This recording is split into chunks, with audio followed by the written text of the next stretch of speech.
Do you find that your lesson inputs last a little bit too long? Do you find in lessons that as you're talking and delivering your input, the students start to fidget and twitch and disengage slightly? Then if so, I've got the perfect video for you, because today I'm going to talk about what makes an effective teacher input at the start or in the middle of a lesson.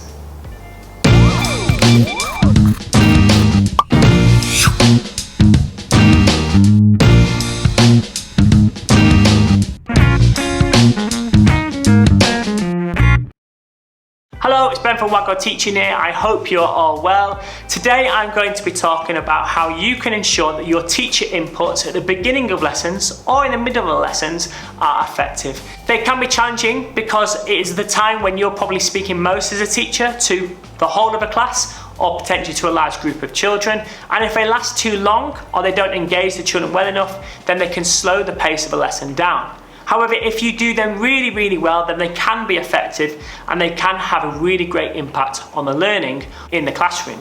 After all, you are the teacher, you have the information that you want to share with the children, and by leading that small section of a lesson, you can ensure that children really move on with their learning. So today I'm going to break down how to plan for and deliver a really effective teacher input.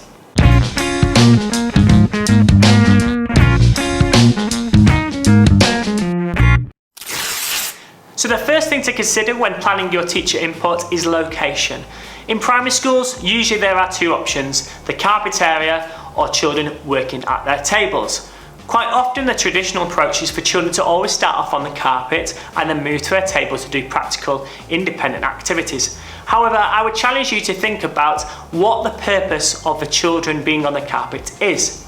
It is a great opportunity for the children to be together and chat and discuss in groups and pairs. It's also a great opportunity for you to gather the children together after a break time to really refocus them.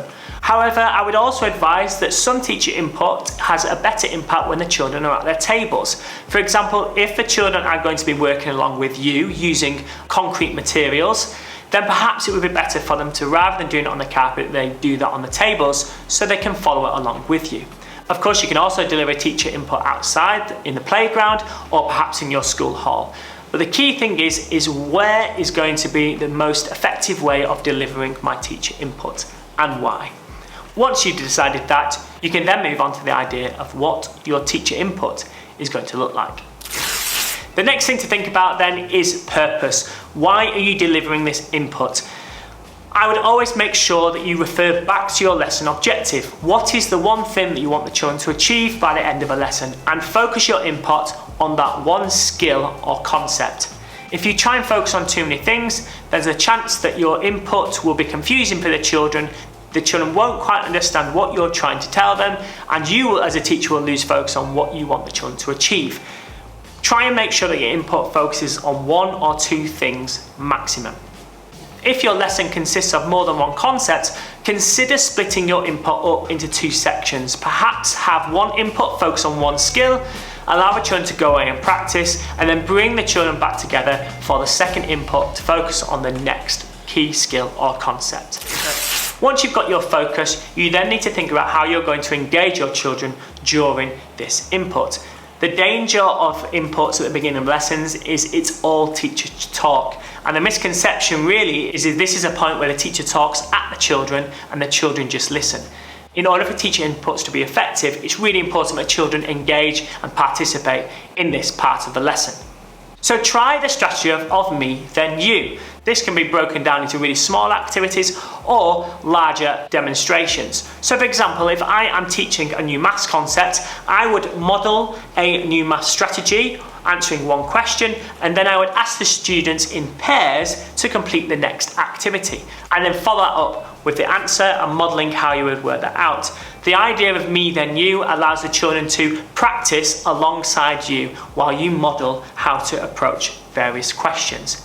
It also gives the opportunity for children to respond and ask questions, and it gives you as a teacher small little chances to check on which children are picking up really quickly and which children perhaps need a little bit more support. That way you can then start to differentiate the lesson by sending off children that have picked it up really quickly to go off and start their activities, while you can focus on the children that perhaps need a little bit more time. The next top tip for delivering effective teacher inputs is all about listening and watching. And I touched on this in the previous point. If you approach input with me then you are opening up chances for you to watch and listen to the children. As you are delivering the input, ask questions, get the children to discuss in pairs so that you can listen into their understanding. You can then pick up on children that are really getting on board with what you're teaching and really showing some great understanding, whilst you can also identify the children that are picking up on misconceptions. The important thing then is to adapt your input.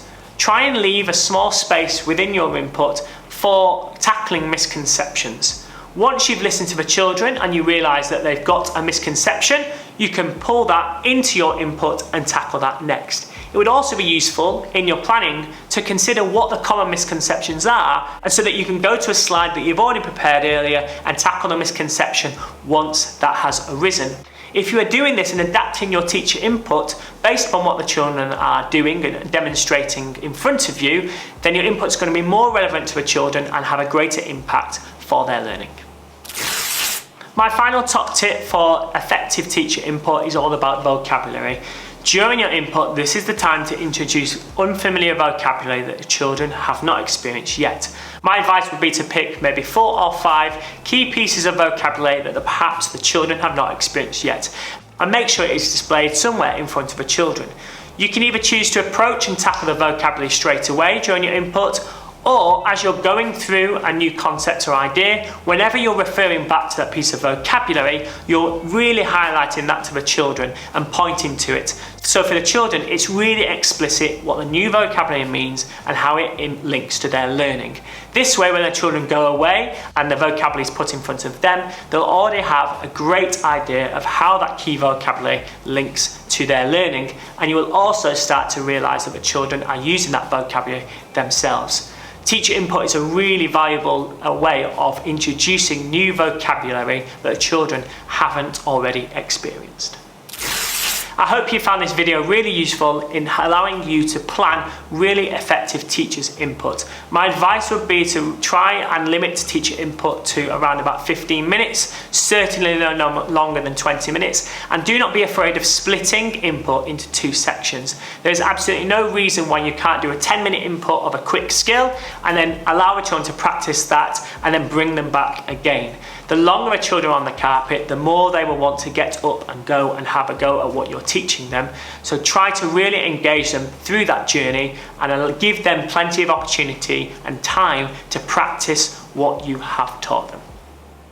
If you do have any other ideas, then please contact me. I'll be happy to share them in a future video. As I said before, I hope you found this video really useful. Please subscribe to the YouTube channel. Please visit www.waggleteaching.com for lots of more teaching idea articles. I'm Ben Cooper from Waggle Teaching. Have a really great